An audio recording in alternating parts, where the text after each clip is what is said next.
Welcome everyone. So today I am going to show you how I work with my pet's energetic field. This is something that I use when they're in pain or when they're a little bit anxious or just in general sometimes, just to make them feel good, to put them in a good energy. I'm going to show you several of the techniques that I use and some of the things that I would do in an actual healing session, which is something that I do offer to people that are in the DFW area. And there will be links for that information below. The name of my website is crystal-clearings.com, and there's a list of my services there. So before I ever bring any pets into the space, I like to clear the space and set the intention and make sure the energies are good. So one thing I like to do is use a little mixture that I make up myself. It's 10 parts water, 1 part tea tree oil. And I basically just spray that around the room or around the space that we're going to be in. And tea tree oil is nice because it clears negative energies, for one. And another thing is it's a great repellent, insect repellent. So it's good for devils and it's good for bugs. I like it. And it's not a smoke related type of cleansing. And so I feel like it's very effective. And that's how we get started. All right. So we're here with Majin Buu. He's my 10-year-old Bull Mastiff. He's really in generally good health, I would say. But he has a couple of issues that we work with. One is he's got some problems with his hips, his back legs. That is a problem that I think most big dogs experience as they get older. And then occasionally he has had some problems with his vestibular nerve. And, sometimes something will trigger it and it'll make him dizzy and weak and just off kilter. And so I use some of these techniques to help. Crystal healing has been very effective in both of these situations, just helping him work his way through it, making him feel better. When he gets anxious, I use some of these techniques to help bring down his anxiety. But overall, to get the session started, I just start by petting the animal and just letting them know that they're in a safe place and a safe space and that they can relax, Yeah, you can relax. You can relax. He's clinging to the ground. He's like, I don't know if I want to lay back yet. But yes, we just relax. Now, animals have a similar chakra system to what a human has. And so they have a crown chakra, a third eye chakra, a heart chakra, solar plexus. He's feeling that solar plexus, which is where we're focusing today's episode, is going to be on this solar plexus chakra, the sacral chakra, and the root. And so all 7 of these chakras exist in a pet just like it does in a human being. Animals are, just like humans, primarily water. And so we are sympathetically resonating with our environments all the time. And so are our pets. And so sometimes they need energy work to help them work through illness or prepare for surgery or work through anxiety or whatever the case may be. Animals need energy work as well. So like I said, I do some work with my crystals. This one I'm using here is my selenite wand. And this one is everyone's favorite. This one is the one, literally everyone's favorite, the dogs and everyone that I work with. And I think this crystal is special because you can't tell, but it was broken at one point. And I was able to mend it and heal it and put it back together. And since I have, this has been the most powerful healing stone that I have. And I think it just kind of speaks to the idea that how are you going to fix something that's broken if you don't know what it's like to be broken? How can you relate? How can you heal someone that's broken if you can't relate? And so I think this crystal can really relate. And it's such a beautiful example of it because you can't even tell it was ever broken. Love that. So the other stone I like to work with here is the black tourmaline. And this one I like to use for really heavy duty healing. The first time I introduced Majin to this stone, he responded like really crazy, and I was like, hey, it's okay. He seemed to be like, whoa, like he really felt the energy off of it. He's become quite familiar with it since, so I don't think he has anything to say about it. But this is the one that, yeah, see, it's powerful. It's powerful. Powerful. Sorry, honey, did that bother you? See, about his hips and the way that he's got his feet turned. And this is a really good example of what he's been going through. And he's actually demonstrating it right now. So let's see what we can do to help Majin here. Go ahead and sit down, baby. Oh, honey. Here, we're going to need to move you around. Let me scoot you up here. Come here. Right there, buddy. No, okay. Sit. There you go. Sit. Good.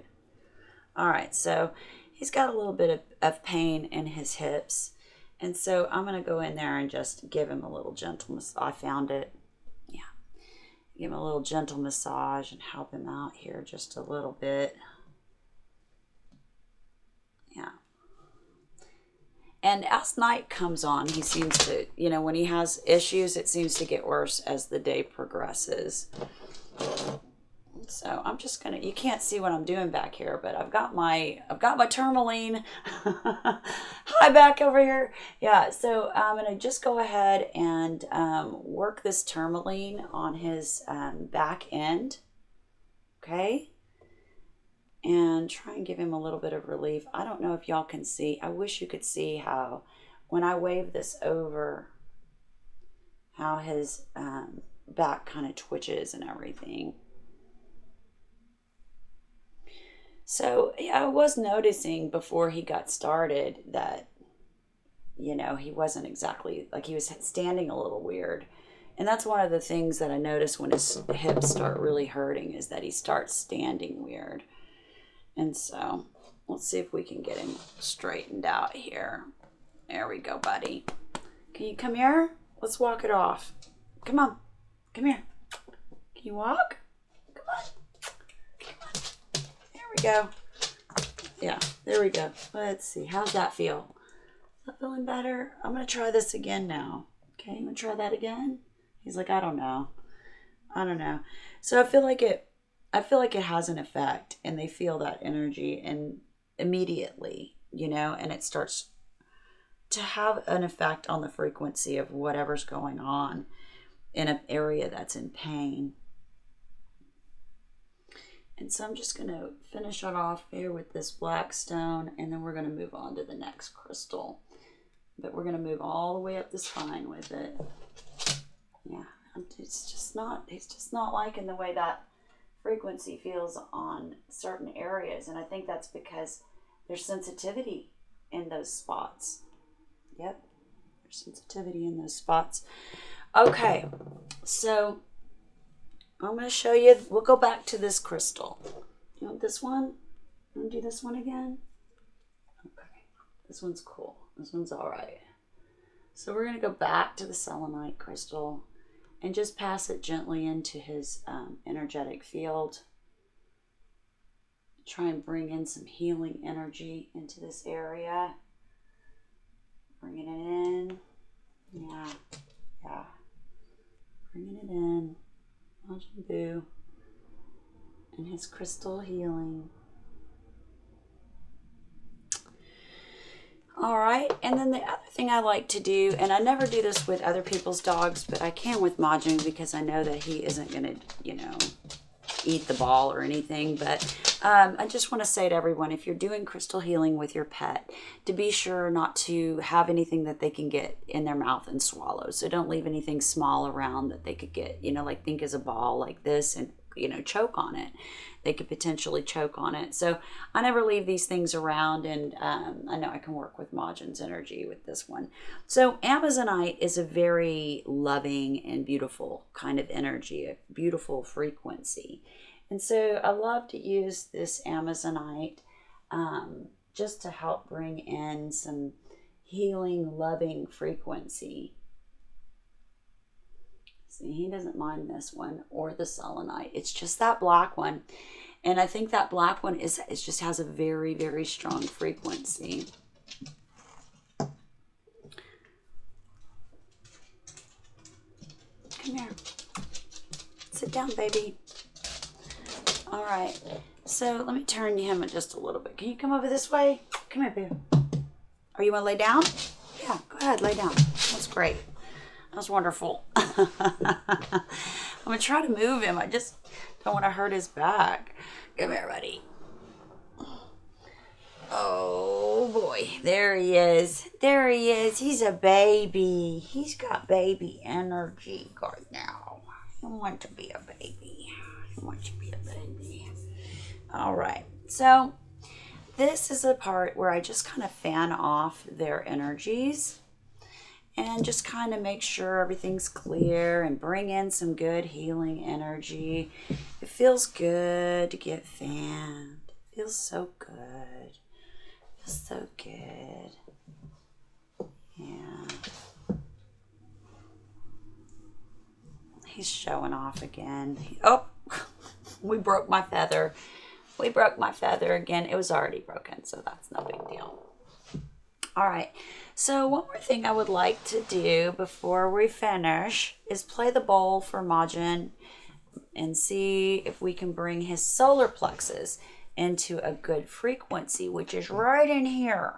It's right in here, and it's responsible for quite a bit of functions for his system. So if you want more information on the solar plexus and what it provides, you can check that out on Google.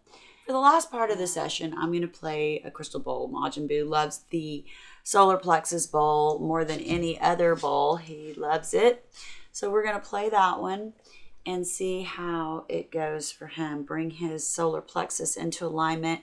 And like I said, animals do have the same or similar chakra system to humans. So working with their chakra systems can be very beneficial. And right now we're working just strictly with the solar plexus, but you can and probably should work with all 7 of their chakras.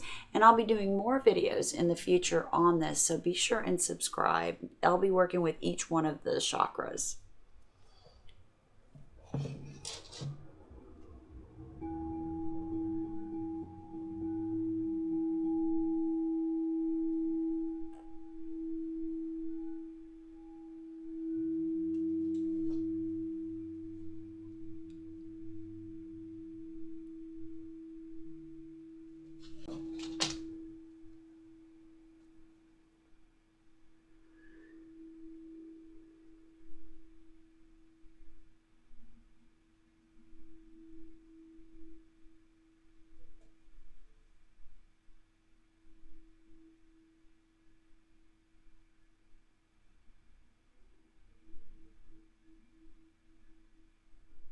So I like to spray a little bit of charged water into the air when I'm finished with my session. And this just kind of helps bring the energies in of the intentions that I set. And if you're wanting to get more information on charged water, I'll have some videos on that, or at least a video on that here in the near future. But yeah, I spray it in the air and then just kind of let it mist down onto their fur and just kind of pet it into their back. And the session is over. Session is over. When your healing session is over, you can make sure that your pet has plenty of water. So just be sure and provide them with water. They'll drink what they need. And just watch them over the next 5 to 7 days. See how their behavior or ailments or whatever the situation may be, see how it's improving.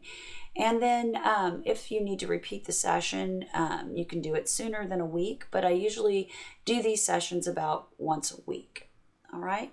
And if you do want more information on my services, you can find that on my website. There will be a link for that in my description. I appreciate your watching, and I hope this video helps you and your pet. Take care.